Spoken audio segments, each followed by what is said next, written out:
누구든 예외는 아니다. 누구든 예외는 아니다. 내가 30대라도 예외는 아니에요.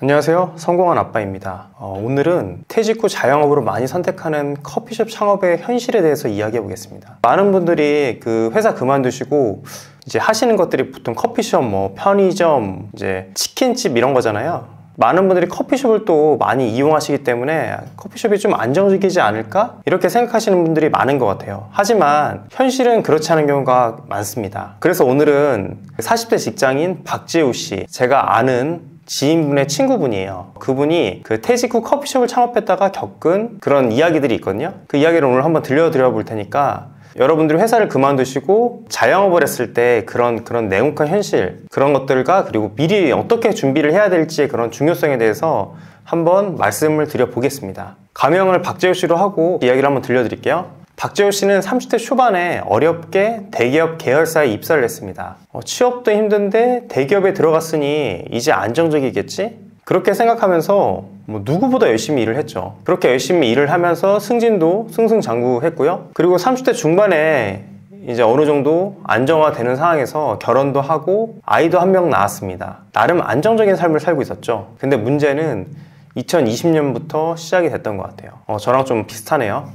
팬데믹, 코로나로 인해서 그 회사가 운영하는 사업들이 굉장히 어려워졌고 회사의 기존 사업모델이 점차 흔들리기 시작했어요. 결국에는 2023년, 그로부터 3년이 지난 뒤에 구조조정이 단행됐습니다. 처음엔 이 박재우 씨가 나는 회사에서 인정받았으니까 괜찮겠지. 나는 아닐 거야. 이렇게 계속 생각을 했는데 이 생각은 산산이 부서졌죠. 그 역시 희망퇴직 명단에 올랐습니다. 진짜 내가 이거 퇴직해야 돼? 내가 진짜 회사에서 그 누구보다 열심히 일을 했는데 내가 지금 이거 뭐야? 희망퇴직 당한 거야? 명단에 올랐다는 건 날 내보내겠다는 거네. 그렇게 내가 진짜 퇴직을 해야 되나? 이렇게 끝까지 고민을 하다가 결국 퇴직을 선택했습니다. 퇴직 후에 박재우 씨는 퇴직금과 그 다음에 집 한 채가 있었어요. 집이야 자산의 가격이 계속 올라가니까 집 한 채 있는 건 다행이라 생각을 했는데 문제는 현금이 없잖아요. 현금이 월급밖에 없는 상황에서 월급이 끊어지다 보니까 결국 퇴직금을 현금으로 써야 하는 상황이 왔습니다. 그 퇴직금이 한 1억 5천밖에 안 됐기 때문에 현금으로 생활할 수 있는 기간이 그리 길지 않았죠. 매달 생활비와 교육비만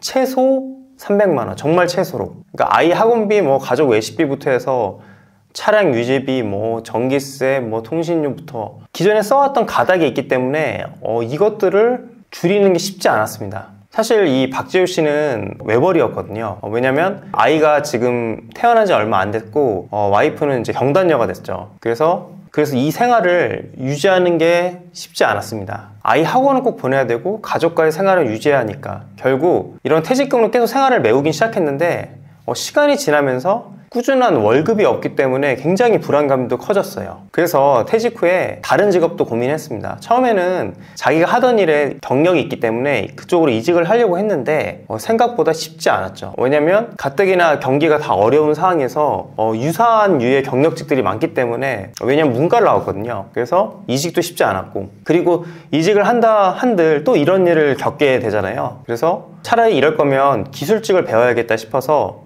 새로운 이제 기술직, 주변에서 말하는 인테리어, 타일, 전기 같은 거, 이런 것들을 추천해서 이것들을 좀 배우러 다니려고 했습니다. 근데 문제는 학원을 다닌다고 이런 일을 바로 할 수 있는 게 아니에요. 이거는 학원에서 배우는 게 아니고 이런 업계, 인테리어 업계, 타일 업계 이런 데 가서 실전에서 배우는 거거든요. 근데 그런 일을 하는 것도 쉽지 않았죠. 왜냐면은 맨날 컴퓨터만 하던 사람이라 그런 걸 하는 것도 쉽지 않았고, 게다가 건설 경기도 막 침체된 상황이니까 그런 기술직의 일자리도 안정적으로 보이지 않았어요. 그래서 결국 박재우 씨는 기술직 전환 대신 자영업으로 눈을 돌리게 됐습니다. 박재우 씨는 이제 퇴직금이 아직 좀 남아 있었고, 그래서 여러 아이템을 고민하다가 프랜차이즈 커피숍 창업을 좀 선택을 하게 됐어요. 왜냐면은 본인이 회사 다니면서 맨날 커피를 하루에 한두 잔씩 먹기도 했고 커피숍이 항상 잘 되는 건 봤거든요. 나도 하루에 두세 잔씩 먹으니까 커피는 꾸준히 팔리는 상품이니까 안전하지 않을까? 이런 생각도 했고, 그리고 프랜차이즈 본사가 모든 걸 도와준다고 하니까 안정적이겠지, 이런 생각을 했던 것 같아요. 그래서 그는 퇴직금과 대출을 합쳐서 약 1억 5천만 원을 투자해서 커피숍을 열었습니다. 처음에는 상황이 괜찮아 보였어요. 지인들도 찾아와서 응원해주고 매출도 일정 수준을 유지했죠. 하지만 몇 달이 지나면서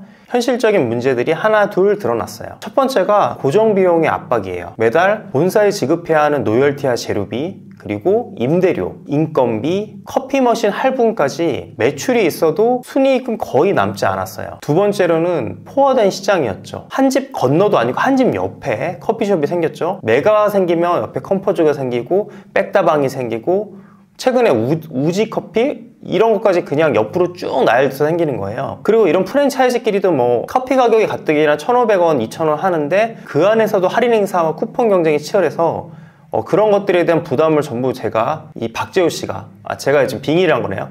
박재호 씨가 이거를 다 짊어져야 됐고요. 배달앱 광고와 이벤트는 필수였는데 이로 인해 매출의 상당 부분이 수수료로 빠져나갔습니다. 마지막으로 경험 부족이 있죠. 박재호 씨가 회사에서는 능력 있는 사원이었는데 이 자영업이라는 거는 회사하고 완전 다르거든요. 회사는 회사 내에 하나의 일원으로서 자기가 맡은 파트만 열심히 하면 되지만 자영업은 1부터 100까지 전부 다 제가 해야 되는 상황이라서 자영업은 완전히 다른 세계였습니다. 그래서 마케팅, 고객관리, 재고관리 각각의 부서에서는 일을 잘한다는 얘기를 들었지만 이 모든 걸 다 혼자서 하려니 맨땅에 헤딩하는 거니까 실수도 많았고 결국 매출에도 전부 영향을 미쳤습니다. 그래서 제가 이 박재호 씨 사례를 통해서 2023년 공정거래위원회 프랜차이즈 커피숍 데이터를 봤는데요. 프랜차이즈 커피숍의 65%가 연매출 2억 원 미만, 평균 매출이 1억 9천만 원인데 연간이에요. 고정비와 변동비를 다 빼면 점주의 순이익이 월에 200만 원 이하가 되는 경우가 많더라고요. 결국 이 박재호 씨도 커피숍이 안정적인 사업이 아니라는 거를 나중에 깨닫게 됐죠. 1년이 지나자 이 박재호 씨는 결국 적자를 감당하지 못하고 커피숍을 정리해야만 했어요. 그간 10년 이상 근무했던 퇴직금을 이런 인테리어비나 시설비로 모두 다 소진했고 마지막엔 대출 상환 압박까지 떠안게 됐습니다. 프랜차이즈의 본사의 약속은 분명히 있었어요. 근데 결국 성공 여부는 박재우 씨의 역량과 준비에 달려 있었죠. 이 박재우 씨의 사례를 통해서 이런 오프라인 자영업의 어려움을 이렇게 볼 수 있었죠. 그러니까 이 오프라인 자영업 같은 경우에는 돈을 실제로 많이 쓰면서 경험이 아예 없는 사람이 한 번의 투자로 한 번에 1억 5천, 2억을 날려먹는 거잖아요. 근데 이분이 우선 이런 인식을 했어야겠죠. 내가 언제든 회사에서 잘릴 수 있다. 회사에서 희망퇴직의 명단에 포함될 수 있다. 만약에 내 선배가 그랬다면 이건 다음에는 내 차례거든요. 그래서 우선 그런 인식을 하면서 몇 년간 무자본 창업에 대해서 준비를 하셨어야 됩니다. 아니면은 무자본 창업은 거창하지만 그냥 부업을 하는 거예요. 근데 그 부업이 단순히 대리운전이나 쿠팡 이츠나 이런 거 말고 뭔가 기술적으로 쌓이는 그런 것들을 준비를 하셔야 돼요. 이 박재우 씨의 실패는 이 박재우 씨만의 실패가 아니고 이 직장을 다니는 분들, 저 역시도 마찬가지였죠. 이런 분들의 교훈이 될 수 있기 때문에 한번 좀 생각을 한번 해보시는 것도 필요한 것 같아요. 오늘 좀 주저리 긴 얘기를 많이 했는데요. 시청해주셔서 감사합니다.